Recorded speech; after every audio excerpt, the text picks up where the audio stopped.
Dr. Dunaway here at Chiro Strength, and I'm going to discuss today those drills we talked about for core strength in the prevention and rehab from groin injuries.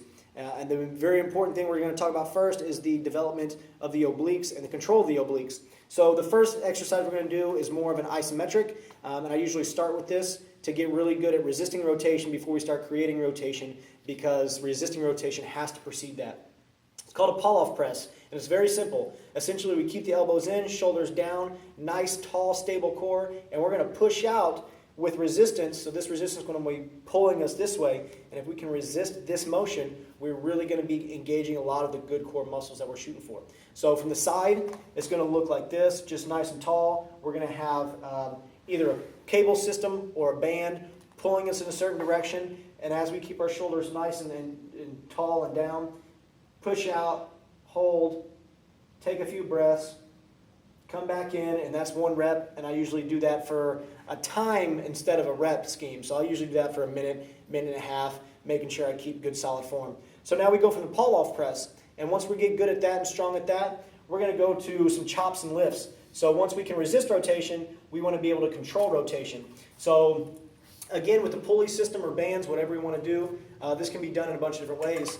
But essentially what a chop is, get a nice good athletic stance. We're going to start up and away, and we're going to come down and across, and we're going to try and work this motion in this chopping motion down like that. Here,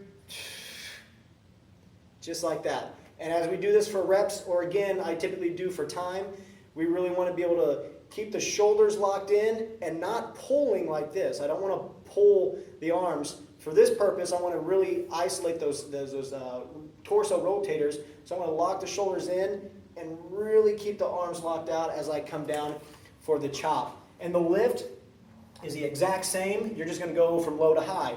So I start low right here, lock in, boom, up just like that. And you can see my sternum and nose always stay in line with my hands. So I'm not coming like this, and I'm not really, that motion not being initiated with the shoulders, it's being initiated with the torso like that. So those are the three exercises I typically work with the anti-rotation, rotational exercise. There's books upon books of different exercises you could use, but these are two or three that you can use on a consistent basis for that prevention or rehab from those groin strains. And again, this is Dr. Dunaway with Chiro Strength saying, don't just mend, transcend.